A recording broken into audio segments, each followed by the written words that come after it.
bersatu dalam doa. Allah Bapa yang bertahta dalam kerajaan surga, kami memuji memuliakan Engkau ya Tuhan atas kasih setia-Mu yang selalu menyertai kami, sehingga pada saat ini Tuhan memberikan kesempatan ini untuk bersekutu dengan firman.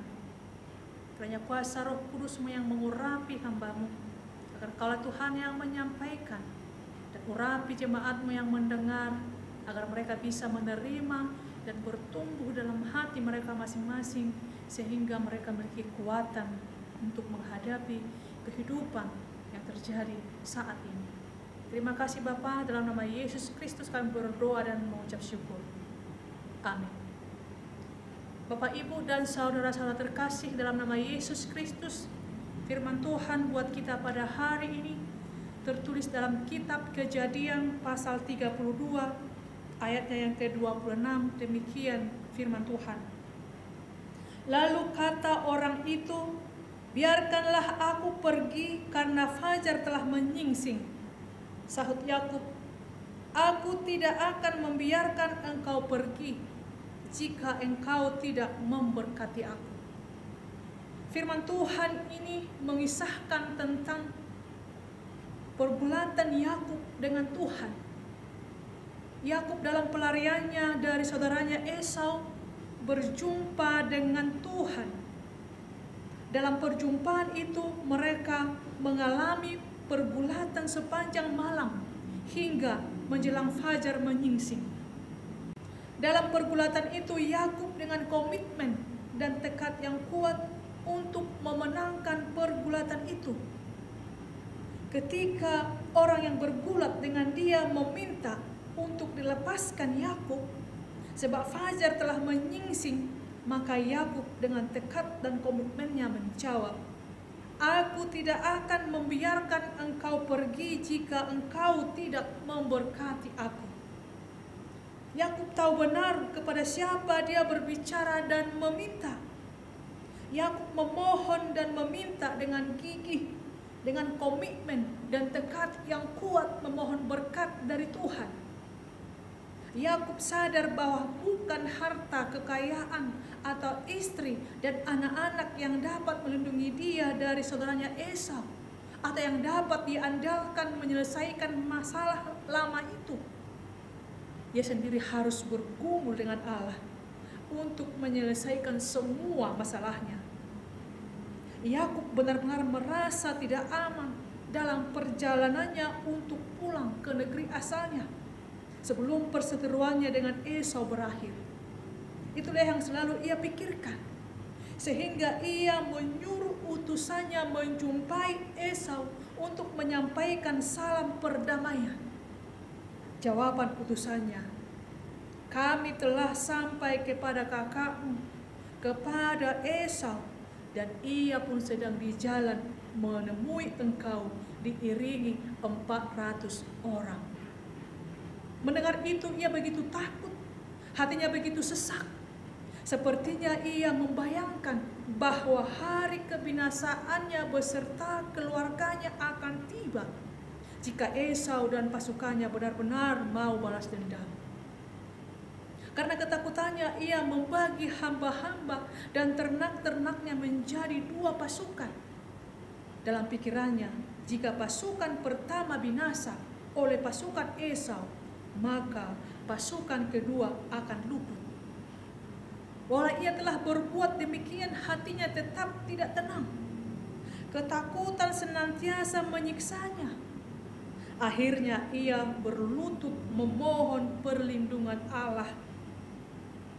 Melalui pengalaman pergumulan itu, Yakub sadar akan kelemahannya, dan ia sadar akan kekuatan Tuhan yang mampu menolongnya.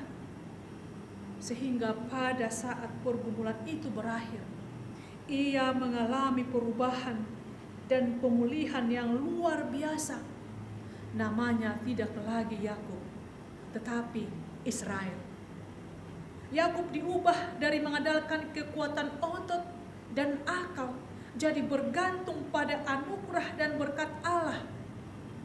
Yakub tidak lagi mengandalkan keahlian manusia berdosa dengan mengatur tipu daya, tetapi ia memohon Allah sendiri yang memberkatinya. Dalam pergumulan doa yang serius dan akhirnya membuat otot dan akalnya takluk, ia akhirnya sanggup memahami hakikat berkat Allah dalam hidupnya. Dan Yakub memiliki jaminan dari Allah bahwa Allah yang bekerja mengubah suasana hatinya yang takut dan sesak menjadi damai, dan mengubah hati Esau saudaranya yang marah dan dendam menjadi damai. Itu semua karena pekerjaan Allah dan kasih karunia Allah.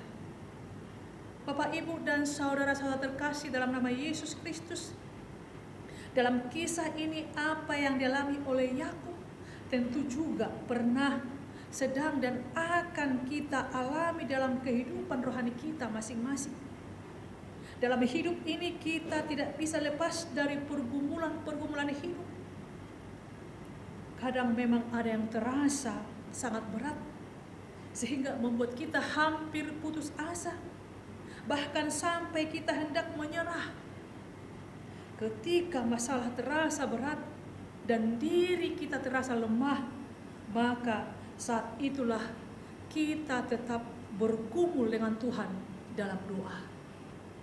Jangan kita mengandalkan kekuatan kita, mengandalkan kepintaran kita, mengandalkan kekayaan kita atau yang ada dalam diri kita.